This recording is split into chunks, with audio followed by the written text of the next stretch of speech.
The ballroom at the Ritz-Carlton sparkled with crystal chandeliers and the soft murmur of Philadelphia's elite celebrating my mother's 55th birthday.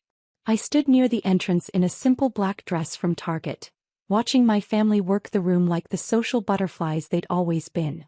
Mom glided between guests in her designer gown, accepting congratulations and air kisses from judges, politicians, and business leaders who comprised her carefully curated social circle. "Alexandra, there you are," my sister Rebecca approached, her diamond earrings catching the light. "Mom's been looking for you. Try not to embarrass us tonight, okay?"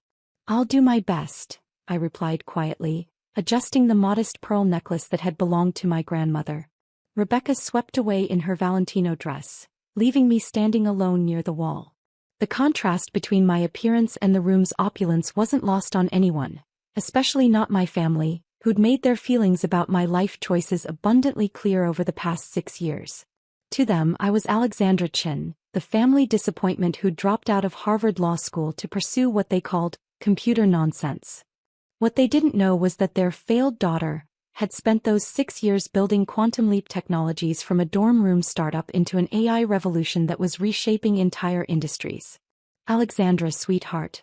My mother Patricia appeared at my side, her voice carrying that tone of forced patience she reserved for disappointing situations. "I want you to meet Judge Harrison." "Judge, this is my youngest daughter." Judge Harrison extended his hand with polite indifference. "What do you do, my dear?" "I work in technology," I said simply. "How nice. Technical support can be quite stable work." Before I could clarify, Mom was already steering the conversation elsewhere, clearly uncomfortable with my presence in front of her distinguished guests. The evening continued with more of the same. Guest after guest was introduced to my older brother David, the successful surgeon, and Rebecca, the accomplished corporate lawyer.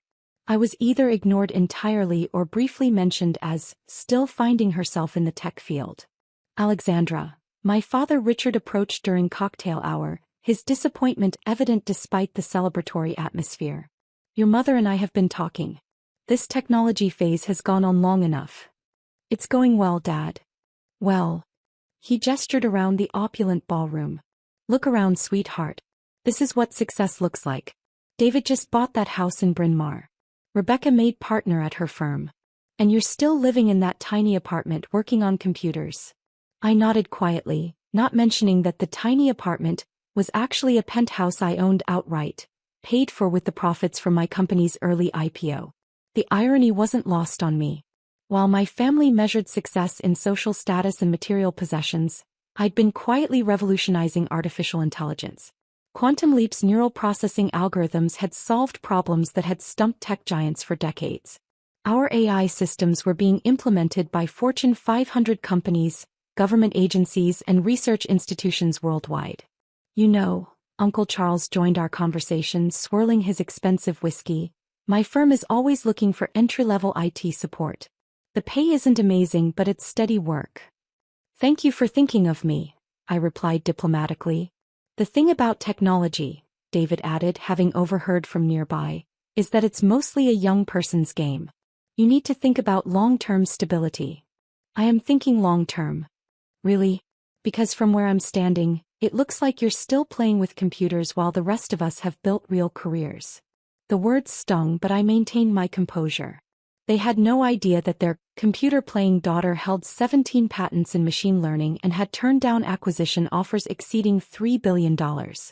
As dinner was announced, I found myself seated at table 12, far from the head table where my parents held court with the evening's most important guests.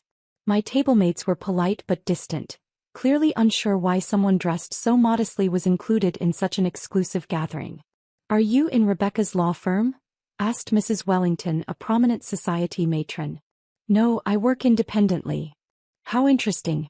Consulting can be quite challenging these days." I smiled and nodded, not bothering to explain that my consulting involved licensing AI technology that would generate over $2 billion in revenue this year alone. During the main course, Mom stood to address the room. Her speech was gracious and warm, thanking friends and family for celebrating with her. She spoke glowingly about David's medical achievements and Rebecca's legal career, her pride evident in every word. "My children have always made me proud," she concluded, her eyes deliberately avoiding my table. They've built meaningful careers and contributed to our community in significant ways. The omission was subtle but unmistakable. In a room of 200 guests, my own mother had managed to praise her children while pretending I didn't exist. After dinner, as guests mingled during the dessert reception, I overheard more conversations that reinforced my family's perception of my life. "Poor Patricia," I heard Aunt Margaret whisper to another woman. "2 out of 3 isn't bad, I suppose. At least David and Rebecca turned out well." "What about the youngest?" her companion asked. "Still trying to make it in computers. Very sad really. Such a bright girl, but she's wasted all that potential." I excused myself and stepped onto the hotel's terrace, needing fresh air and a moment away from the constant subtle rejections. The Philadelphia skyline stretched before me, and I could see the building where Quantum Leap's headquarters occupied 15 floors of premium office space. Tomorrow I had a board meeting to discuss our expansion into autonomous vehicle AI, a project that would revolutionize transportation safety. Next week, I was keynoting a technology conference where CEOs from around the world would gather to learn about the innovations my team had developed. But tonight I was just Alexandra, the family embarrassment who'd chosen the wrong path. "There you are," Rebecca's voice interrupted my thoughts. She stepped onto the terrace, followed by Mom and several other family members. "Alexandra, we need to have a serious conversation," Mom began, her voice taking on the intervention tone I'd heard too many times before. "About what?" "About your future. About this technology obsession that's consuming your life." David joined the group, his expression serious. "Alex, we're worried about you. You're 31 years old with no real career progression, no family, no stability." "I have plenty of stability." "Do you?" Mom challenged. "You're still single, still living alone, still working on these computer projects that clearly aren't paying off." "They're paying off fine." "Then show us," Rebecca said bluntly. "Show us your bank account. Show us your investment portfolio. Show us anything that proves you're not just barely scraping by." "I don't need to prove anything to you." "Actually, you do," Mom said, her voice rising with frustration. "Because your choices reflect on this entire family." "How do my choices reflect on you?" "When people ask about my children, I can proudly talk about David's surgical practice and Rebecca's law career. But you? What am I supposed to say about you?" The words hit like a physical blow. "I don't know, Mom. What would you like to say?" "I'd like to say that all my children are successful. But I can't say that when one of them is still playing with computers like a teenager." "Mom, please." "No, Alexandra. I've been patient for 6 years. 6 years of watching you waste your Harvard education on this technology fantasy." The group had grown larger, with more family members and even some guests gathering to witness what was clearly meant to be a family intervention. "You're an embarrassment to this family," Mom declared, her voice carrying across the terrace. "An absolute embarrassment." The words hung in the night air like a slap. I felt tears threatening but refused to let them fall in front of this audience. "Patricia," Aunt Margaret said gently, "perhaps this isn't the right time." "When is the right time?" Mom interrupted. "When is the right time to tell your daughter that she's throwing her life away?" I was about to respond when Rebecca suddenly gasped, her attention caught by something behind me. "Oh my God." Everyone turned to see what had captured her attention. Through the terrace's glass doors, we could see into the hotel's lobby, where a newsstand displayed the latest magazines. Rebecca pointed with a trembling finger at the prominent magazine rack. Is that Alexandra on the cover of Forbes?" The group pressed closer to the windows for a better view. There, unmistakably, was my photograph on the cover of Forbes magazine, with the headline, "Tech's Youngest Billionaire. How Alexandra Chen's AI Revolution Changed Everything." "That can't be right," David said, his voice barely audible. Rebecca pulled out her phone and quickly searched for the Forbes article. Her face went white as she read the screen.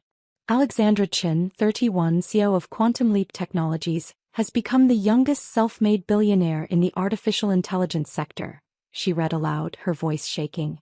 "Her revolutionary neural processing algorithms have disrupted industries from healthcare to autonomous vehicles, generating over $2 billion in annual revenue." The silence on the terrace was deafening. Chen's company, valued at $4.7 billion, holds patents that are considered the gold standard in machine learning. Rebecca continued reading. Despite offers exceeding $3 billion for acquisition, Chin has maintained independence, focusing on innovations that she believes will benefit humanity. Mom's face had gone completely pale. Alexandra. The Harvard dropout turned tech mogul operates from a state-of-the-art facility in Philadelphia, Rebecca kept reading, employing over 800 researchers and engineers in what industry experts call the most advanced AI development center in the world. Is this real?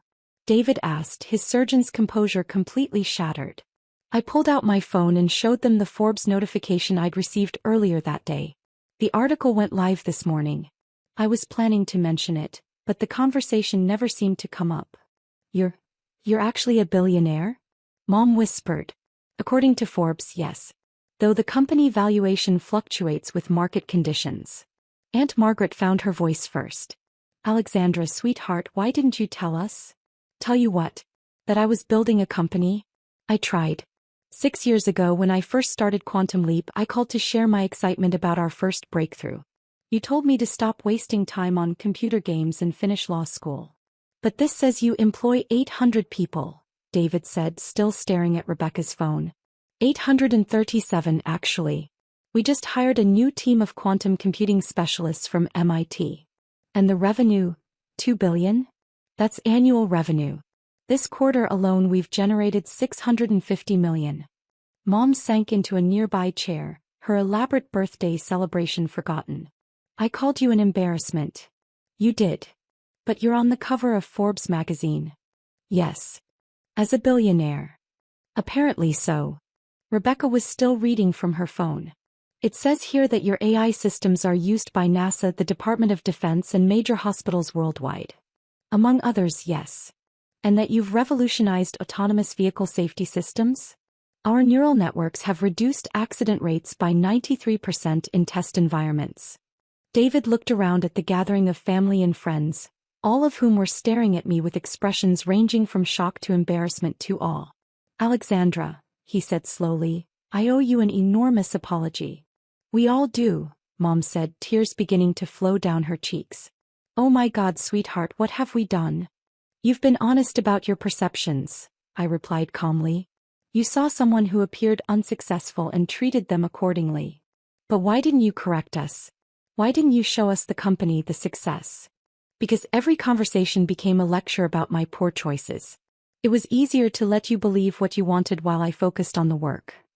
Judge Harrison, who had somehow joined the crowd on the terrace, stepped forward. Miss Chin, I owe you an apology as well. I completely misjudged your accomplishments. Thank you, Judge. Mom stood up, her makeup streaked with tears. Can you ever forgive us? There's nothing to forgive, Mom. You couldn't see my vision because I hadn't built it yet. But now that it exists, I hope you'll support it. How can we support you? By understanding that success comes in many forms. By recognizing that innovation requires taking risks that don't always look like traditional career paths. Rebecca put her arm around me. Alex, I'm so proud of you. And so sorry we didn't see what you were building. Thank you, Rebecca. Dad finally spoke, his voice thick with emotion. Sweetheart, can you forgive a foolish old man who completely underestimated his daughter? Of course, Dad. As the family embraced me on the terrace, I noticed that several other party guests had gathered inside, reading the Forbes article on their phones and talking excitedly about the revelation. Mom wiped her eyes and looked at me with newfound respect. What happens now? Now we go back to your birthday party and celebrate. This is your night, Mom. But this Forbes cover, your company, will still be there tomorrow.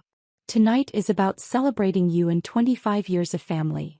As we returned to the ballroom, the atmosphere had completely changed.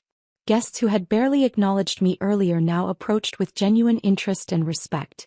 The conversation shifted from polite dismissal to eager questions about artificial intelligence and the future of technology. But the moment that mattered most came at midnight when Mom took the microphone for a final toast.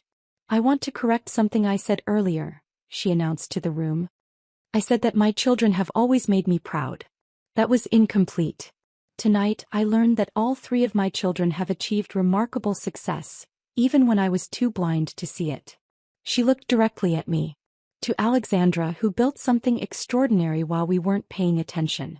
We're sorry we missed the journey, but we're grateful to be part of celebrating the destination. The applause was thunderous. As I stood there surrounded by family and friends who finally understood what I'd accomplished, I realized something important. Sometimes the best revenge isn't proving your family wrong about your failure. Sometimes it's proving them wrong about what success looks like. And sometimes, if you're very lucky, they'll love you enough to admit they were wrong and celebrate your success rather than questioning how you achieved it.